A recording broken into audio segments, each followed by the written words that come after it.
Olá, pessoal! Sejam todos bem-vindos ao canal da Licitar Digital. Eu sou Letícia Moreira, especialista em licitações, e hoje a gente está aqui para falar sobre contratação direta na administração pública. Um tema muito importante para gestores e para fornecedores, mas que ainda gera muitas dúvidas. Para falar desse tema com a gente, eu tenho a honra de convidar o Martin Heberlin, doutor em Direito e membro titular do Comitê Gestor da Rede Nacional de Contratações Públicas. É um prazer recebê-lo, Martin. Olá, Letícia. Olá, pessoal da Licitar Digital. O prazer é todo meu. É sempre bom estar aqui com vocês falando sobre licitações públicas. Ótimo. Martin, quando a gente fala em contratação direta, muitas pessoas elas pensam somente na dispensa, mas a gente sabe que dispensa de licitação não é a única forma de fazer uma contratação direta. Você poderia nos dizer quais as outras formas, como funciona, por gentileza? Bom, claro que sim. E esse é um erro natural, normal, que as pessoas cometem, como se dispensa fosse um gênero de contratação direta. E não é. A dispensa é uma espécie das formas de contratação direta, né? A gente vai chamar de contratação direta aquelas contratações que se dão sem o processo competitivo de uma licitação pública, ainda que tenha um processo. Então, além da dispensa, a gente vai falar da inexigibilidade. São as duas grandes hipóteses que nós temos de contratação direta. A doutrina ainda divide, né, embora não seja tão convencional assim, Letícia, a dispensa em dispensável e dispensada, né, as licitações dispensáveis e dispensadas. No fim das contas, quando a gente fala de dispensa, a gente trata das licitações dispensáveis, embora nós tenhamos as licitações dispensadas, que tem a ver com alienação de bens, notadamente para poder público com poder público, né, na maior parte das vezes. Certo. Você conseguiria, Martin, diferenciar para a gente, até mesmo de forma prática, quais são as hipóteses onde se utiliza da dispensa e quando se utiliza da inexigibilidade? Posso sim. Há algumas diferenças fundamentais, Letícia, mas começando pela inexigibilidade, porque me parece que fica mais fácil a gente pensar sobre a seguinte forma, né? A inexigibilidade é aquela situação em que a licitação ela não se faz possível de alguma maneira. Há uma inviabilidade da realização da licitação. Por quê? Porque a competitividade, que é um pressuposto das licitações públicas, não entra em cena aqui.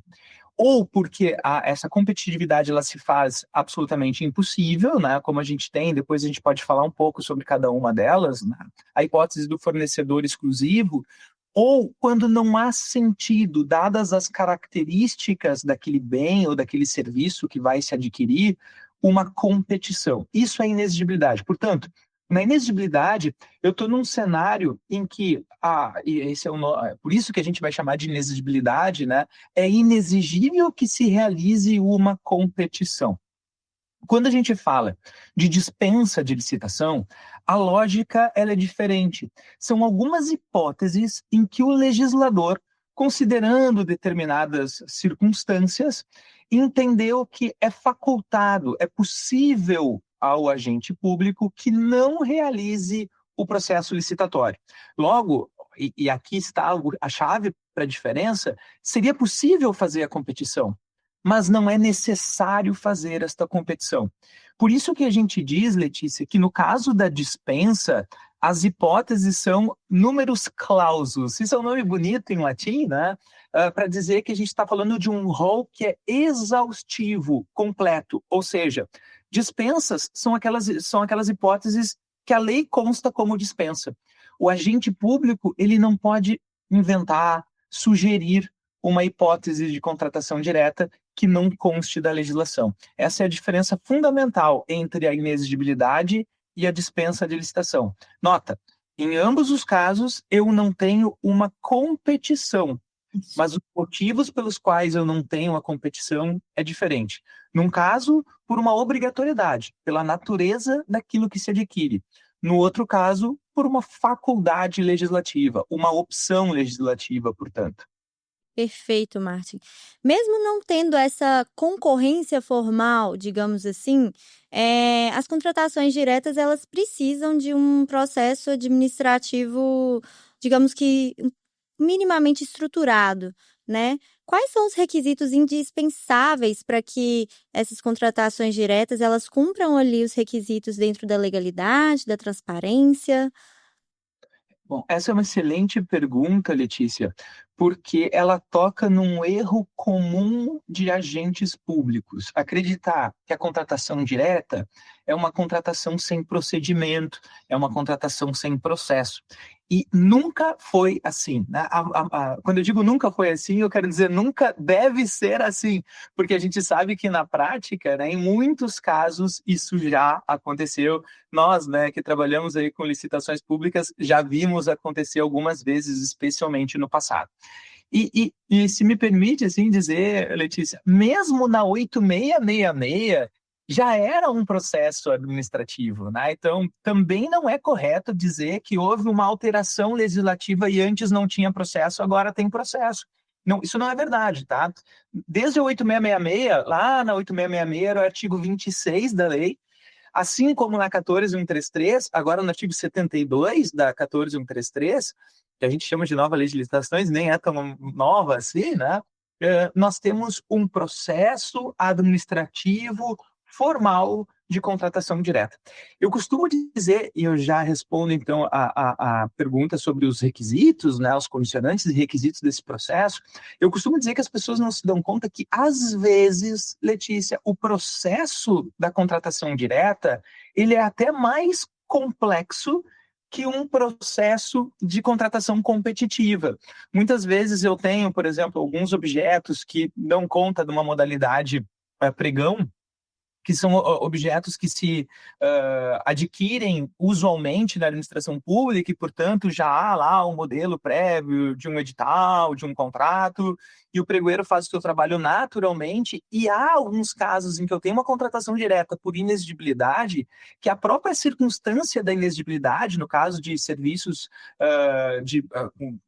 predominantemente intelectuais, por exemplo, que eu tenho que demonstrar o mercado daquela situação, não só em termos de precificação, mas em termos daquilo que é entregue, por que que há a característica distintiva. E isso tudo é feito por meio de uma justificativa, por meio de um parecer. E nota, isso gera uma complexidade, né? Então, deixa eu começar então por aí até, né? Um requisito muito relevante na contratação direta, esse parecer, um parecer jurídico e, às vezes, né, o parecer técnico também, que demonstre o preenchimento dos requisitos da contratação direta. No caso da inexigibilidade, os requisitos da hipótese de inexigibilidade, no caso da dispensa, os requisitos daquela dada hipótese de dispensa. Além desse parecer, eu preciso ter um documento de formalização de demanda, assim como eu tenho para as contratações de um modo geral, o DFD ele é necessário aqui. Eu posso, a depender do caso, tá? Não sempre, dependendo também das regulamentações do órgão, eu vou ter um ETP, um estudo técnico preliminar, e esse estudo técnico preliminar ele vai ter que mostrar lá a viabilidade econômica, a viabilidade técnica, a viabilidade jurídica daquela contratação. Eu vou ter que demonstrar a estimativa da despesa. Para fazer essa estimativa da despesa, o que eu tenho? Pesquisa de preço. Então, a ideia de que a contratação direta não vai para uma pesquisa de preço, ela é equivocada. Eu preciso demonstrar aquele preço a partir daqueles requisitos do artigo 23, ou eventualmente, né? Quando eu digo assim, artigo 23 do parágrafo 1º, né? Ou eventualmente lá no parágrafo 4. Que mais, além desses, né? Documentos de habilitação, evidentemente, né? Aqueles documentos de habilitação que são exigidos no processo considerado competitivo, eu vou ter alguns desses documentos de habilitação como necessários aqui também. Eu vou ter que dispor a razão da escolha do contratado, né? Talvez uma das questões mais importantes aqui, né? Mostrar o porquê verbalmente, justificadamente, né? Por escrito, não é uma intenção que fica na cabeça do agente público, é algo que tem que ser colocado no papel para que os órgãos de controle, caso queiram verificar a validade, a legitimidade, a legalidade daquela contratação, possam fazer. E aí depois, claro, que é natural as contratações, da autorização da autoridade competente e também, claro, a publicação, tá? Esses são os requisitos fundamentais que mostram bem, acho que falando todos eles, né, Letícia, assim, acho que eu não esqueci de nenhum deles, se mostra bem como nós estamos falando de um processo administrativo. Não esqueceu, não, Martin. E eu acho que é muito difundida. Eu não sei se é muito difundida ou se as pessoas elas presumem que a contratação direta ela seria ali uma forma mais fácil, né, entre aspas, de cumprir ali o objetivo da administração direta. Eu acho que felizmente, isso tem sido muito falado, né, em cursos, em eventos sobre licitação, mas vamos pegar 1 ano e meio, 2 anos atrás, mais ou menos, contratação direta seria uma fuga, digamos assim, na cabeça do gestor para todo o procedimento que ele tem que fazer com uma modalidade de licitação. Mas é totalmente equivocado, né? Você acabou de nos provar por A mais B que mesmo sendo uma contratação direta, a estrutura do processo administrativo ela precisa existir, né, para cumprir ali a questão da transparência, da legalidade, da justificativa, né, e seguir ali todos os ritos que de fato vão justificar essa contratação direta.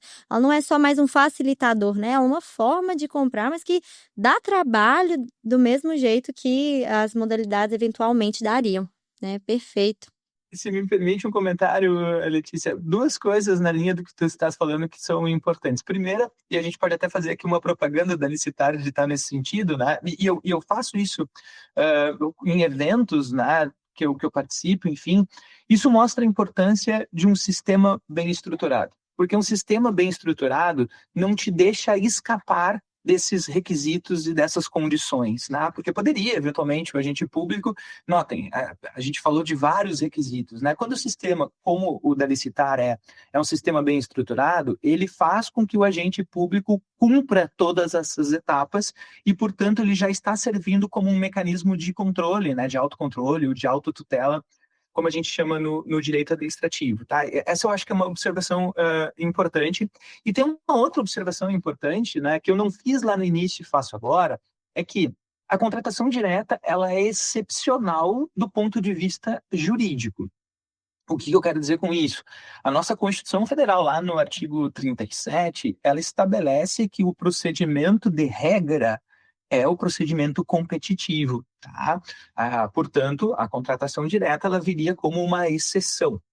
Isso juridicamente, Letícia, se fores olhar na prática, tá, daquilo que se faz em termos de número de contratações, não é verdadeiro. A contratação direta, ela acontece mais vezes no âmbito da administração pública do que a contratação competitiva.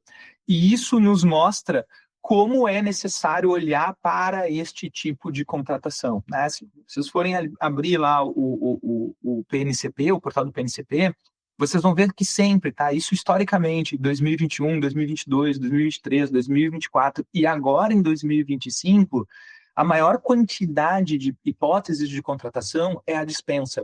Tá tocando lá num número próximo de 1.500.000 dispensas realizadas desde o início da lei. Se eu não me engano, ali em 2025 a gente tem quase 400 mil, um número parecido com 400 mil dispensas. Depois da dispensa, vem o pregão, tá? Assim, com larga margem depois da dispensa. E depois do pregão, o que vem? A inexigibilidade. Então, o contingente, né? Esses dias eu fiz assim uma análise lá para o PNCP, a gente está falando por alto, tá? Cerca de 70% das contratações, em número de contratações, são contratações diretas, perdão. Então, a gente mostra a importância desse instituto e dos cuidados que a gente tem que ter com esse instituto. Com certeza. Eu acho que para ficar a teoria, a gente explica, a questão estrutural é muito importante também, mas para facilitar o entendimento do nosso público, Martin, você poderia nos dar hipóteses, primeiramente, de inexigibilidade? Para o pessoal ter facilmente a visão de o que seria uma hipótese, né, de se utilizar ali da contratação direta por meio da inexigibilidade? Claro, eu faço isso sim. Como a inexigibilidade não são tantas, né? do ponto de vista legislativo, né, lá do artigo 74, a gente está falando de 5, me permite só dizer quais são essas 5, e aí eu posso dar um exemplo de cada um, a gente pode eventualmente, né, se tu quiseres, avançar no exemplo de alguma hipótese. Fica à vontade. Na dispensa não me pede, porque são muitos. Fique à vontade. Mas na inestabilidade a gente pode falar. Bom, a primeira coisa interessante, né? Na mudança legislativa, o que aconteceu? Onde antes nós tínhamos 3 grandes hipóteses de inexigibilidade de licitação, né? Que era o fornecedor exclusivo, o serviço técnico especializado e a contratação do artista, né? do profissional do setor artístico. Agora, eu tenho essas 3 somadas de outras 2, tá? Quais são elas? O credenciamento. Eu sei que a gente vai ter um encontro depois para falar, né, sobre instrumentos auxiliares, e a gente pode falar um pouco mais sobre a questão do credenciamento. E tem uma outra que é a aquisição e locação de imóveis com características determinantes e necessárias para a escolha. Tá? Isso que antes, lá na 8666, era uma hipótese de dispensa. O legislador fez essa correção, o legislador andou bem aqui, porque de fato é uma hipótese de inexigibilidade de licitação, tá? Então, conhecidas, né, essas 5 hipóteses fundamentais, né, elas são em especial, porque aqui o rol não é exaustivo, é exemplificativo, né? Do que a gente está falando? Bom, a gente pode falar de alguns exemplos de cada um dessas 3, né? O fornecedor exclusivo, digamos que haja um software cujas características determinantes deste software, que são relevantes para a administração pública, apenas há um fornecedor. Nesse caso, a competição se tornou inviável. É justamente aquilo que a gente falava, né, do ponto de vista conceitual da inexigibilidade. Logo, eu não posso abrir uma competição ali onde a competição se faz impossível, porque há apenas um fornecedor. Um outro exemplo, e aí puxando um pouco a brasa para o meu assado, como a gente diz aqui no estado do Rio Grande do Sul, né? A contratação para patrocínio de causas judiciais ou mesmo para pareceres jurídicos, né? A contratação de serviço técnico especializado de natureza predominantemente intelectual, é assim que chama a lei, esse nome grande e tal, para serviços jurídicos, por exemplo. Né? Nesse caso, eu tenho que pensar de acordo com a lei se há a notória especialização e se há um motivo para a contratação da notória especialização. Aqui é um ponto sensível, Letícia, não sei se a gente vai entrar nele, que é uma discussão grande que tem na doutrina sobre se a nova lei incorporou ou não o conceito de natureza singular, que era claro na 8666, tá? Para mim, embora não esteja lá com todas as letras a natureza singular, a legislação determina esta natureza. O que eu quero dizer com isso? Eu quero dizer que nós vamos contratar um serviço técnico especializado por notória especialização quando há uma exigência de notória especialização. Onde não há esta exigência, não há sentido nesta contratação por inexigibilidade. Tá? Então, dei o exemplo aqui, né, de um patrocínio de uma causa judicial, digamos que seja um objeto complexo, tá? Há algumas questões muito interessantes. A gente pode dizer, né, embora esse seja um exemplo até delicado, porque nós temos uma decisão recente que foi bastante discutida, né? O caso da ADPF na tragédia de Mariana, que é um caso ambiental complexo em que há uma série de municípios litigando no exterior. Aqui, embora, né, seja um exemplo controverso de alguma maneira, é possível se dizer que há uma complexidade nesse caso. E esta complexidade, então, admite que eu busque no mercado um profissional que é notoriamente especialista diante da exigência desta super, hiper especialização, eventualmente. Né? Esse é um exemplo. E outro exemplo, menos delicado, talvez, é aquele do profissional do setor artístico, né? Muito comum no âmbito dos estados, no âmbito dos municípios, que festas municipais, né? A festa do aniversário do município, a festa que revela o do município, dadas as suas características, né? A festa do morango, a festa do quibe, a festa da batata, a depender do município, ele tem alguns artistas que vão ser contratados, e o artista, Letícia, ele tem essa característica de que ele é próprio, ele tem um timbre que é seu, ele tem um repertório que é seu, ele tem determinadas características que são todas suas próprias, né? E que, portanto, inviabilizam uma competição. Esse é um exemplo. Agora, recentemente, nós tivemos aqui na minha cidade a Alcione, que é linda, que é maravilhosa, que eu adoro. A Alcione, ela tem o seu repertório, ela canta de um jeito tal, lindo, maravilhoso, que é irrepetível. E tudo aquilo que é irrepetível não permite uma competição. Não, perfeito. Acho que não tinha como ficar mais claro, Marty. Agora a gente pulando para as dispensas. Não vou pedir para você falar uma por uma das hipóteses, bom que você já me adiantou. Mas tem uma em específico que ela sempre está em pauta, que a gente sempre escuta falar muito nos cursos. Os agentes de contratação normalmente têm muita dúvida sobre, que é a dispensa em razão do valor, né? Você poderia nos dizer os cuidados que devem ser tomados? O que a administração pública deve cuidar em relação a essa hipótese de dispensa? Claro, claro que sim. Muito obrigado por não precisar listar.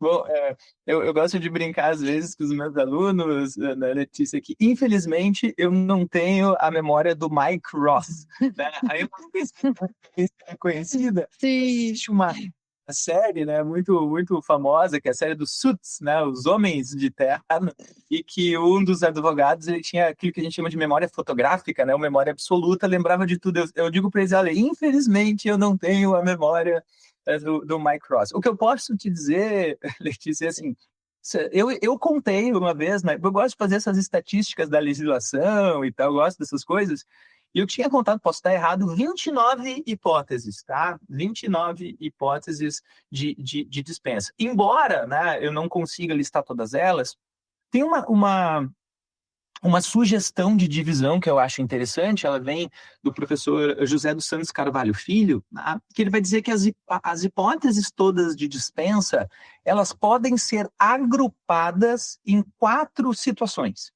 Uma é o custo econômico, que é essa sobre a qual tu pedisse para falar e eu já falo um pouquinho sobre ela, né? O que é o custo econômico? É aquela situação na qual o custo da própria licitação tenderia a ser superior à economia que se teria com a licitação. Logo, a lógica de fazer licitação, ela se perde, né? Se fazer a licitação é mais caro do que o benefício da licitação, é melhor que ela não seja realizada. Mas tem outras, né? O custo temporal, como a gente chama, né? O que é o custo temporal? Esperar por um processo licitatório pode ser prejudicial para a utilidade que se pretende com o processo licitatório, né? Um exemplo de guerra, ainda bem nós não vivemos isso no Brasil, mas vivemos, infelizmente, outros, né? Situações de emergência, como calamidades, como secas, como crises climáticas, de um modo geral. Aqui no estado do Rio Grande do Sul, por exemplo, as enchentes do ano passado, compras de hortifruti granjeiros, eventualmente, que são perecíveis, né? Isso pode eventualmente acontecer. É uma outra possibilidade.